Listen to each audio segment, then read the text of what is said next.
Hey everybody, what's going on? Welcome to an all-new Talkin Movies. As always, I am your host, the real Geno Reynolds, and today we're going to be talking about Escape Room. Now, January is typically, what do we want to call it? The dumping ground for new movies that studios just don't have a lot of faith in. I mean, the last few years we've had some decent ones. Normally, the first weekend of the year is still usually a pretty rough one, and this year we got Escape Room. I will warn you, there will be some spoilers in this review because I do want to talk about the ending.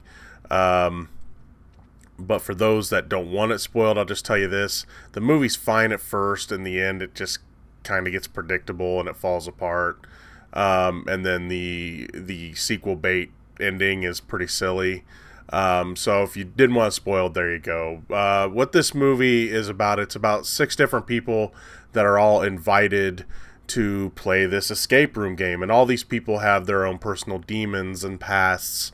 And they're all invited by these mystery boxes that they have to solve the puzzle. And once they solve the puzzle, they are invited to this game.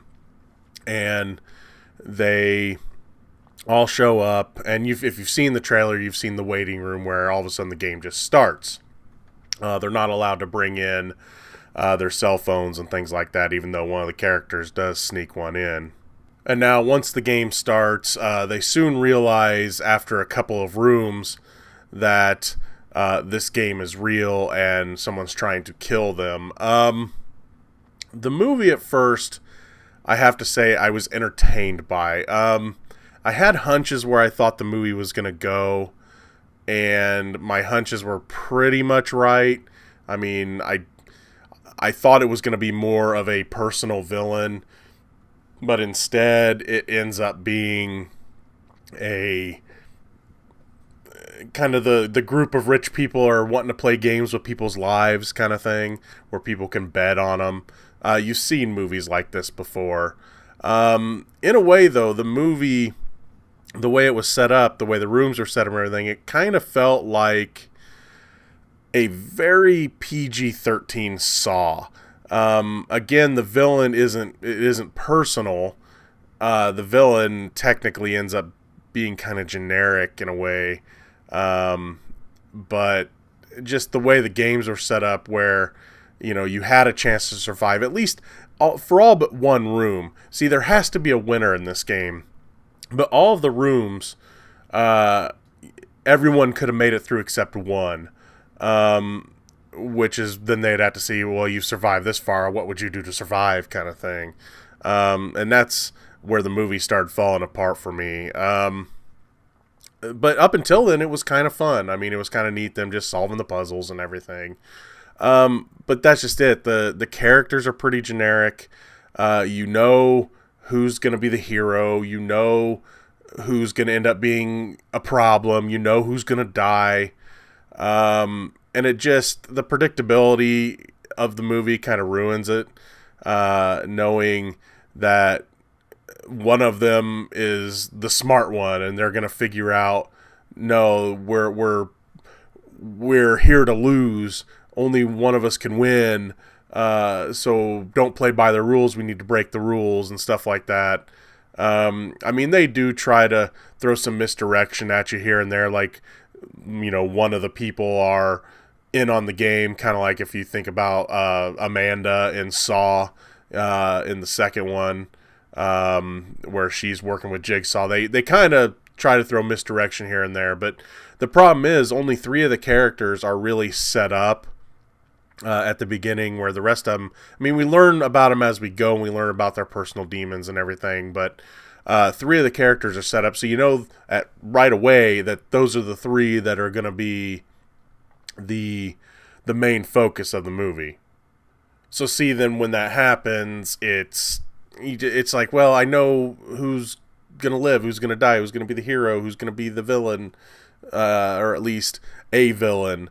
So it just starts to wear on you. And again, I was having fun, and then it gets to this part where there's only 2 of them left, and that's the room where only one's going to survive. So it makes you wonder what would happen if all of them got there.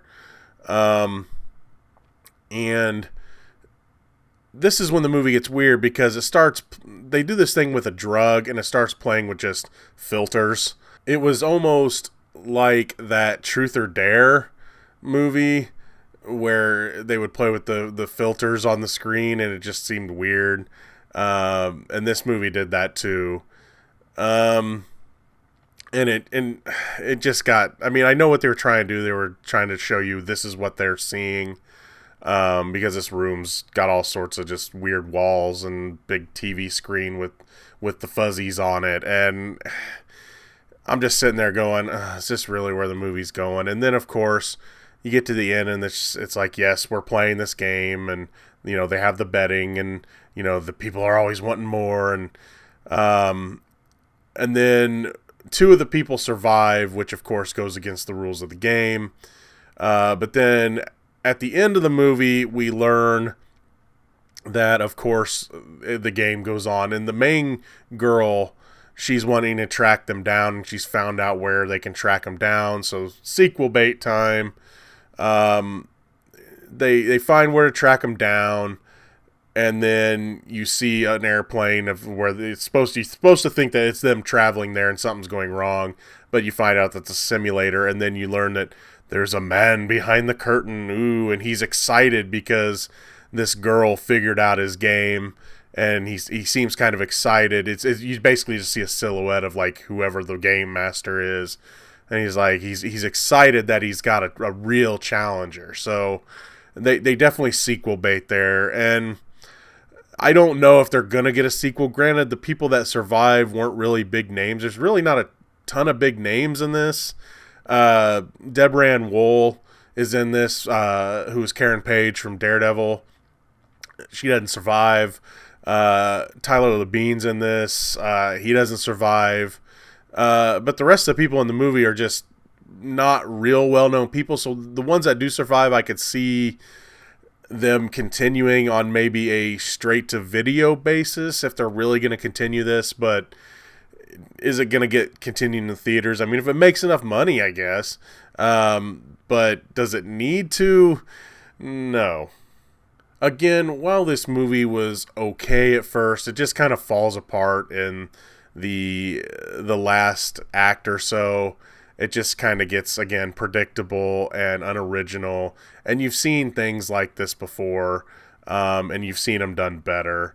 And this one, it's just, if you really need to see it, definitely go rent it. That's going to be all for this edition of Talkin Movies. If you like what you've seen here, please subscribe to the Real Geno YouTube channel. Like this video. If you have anything to say about Escape Room, please feel free to leave a comment in the section below. Until next time, I'm your host, the Real Geno, Geno Reynolds. See you later.